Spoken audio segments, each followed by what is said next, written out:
How to make Miguelitos Original Black Pearl.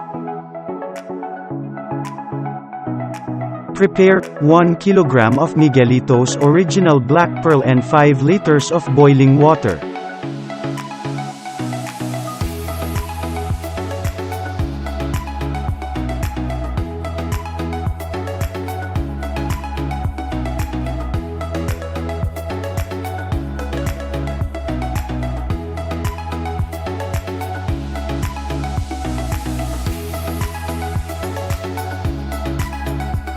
Bring water to boil before putting the black pearl and cook it for 1 hour and 15 minutes.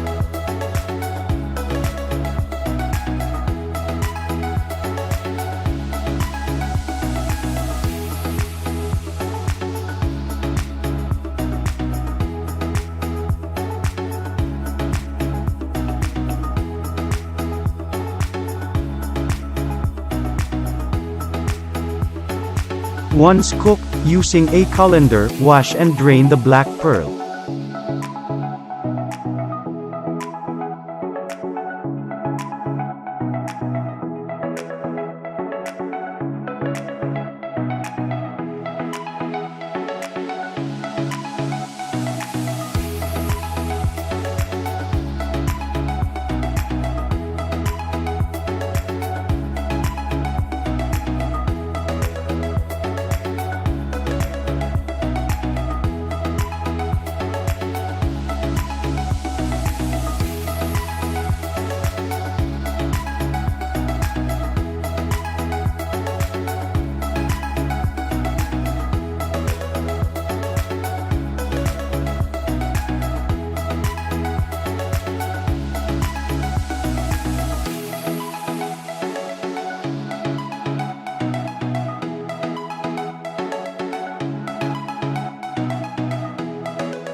Add 1 cup of Miguelitos concentrated brown sugar syrup to the black pearls.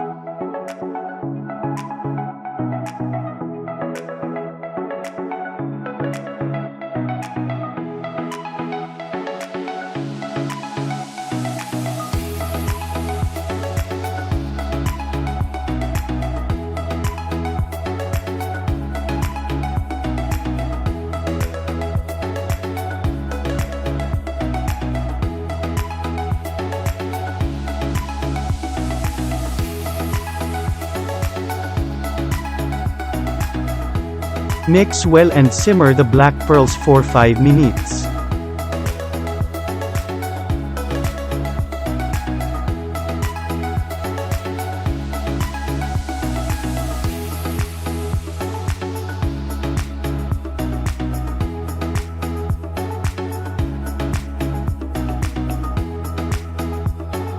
Transfer the black pearls to designated bowl or jar.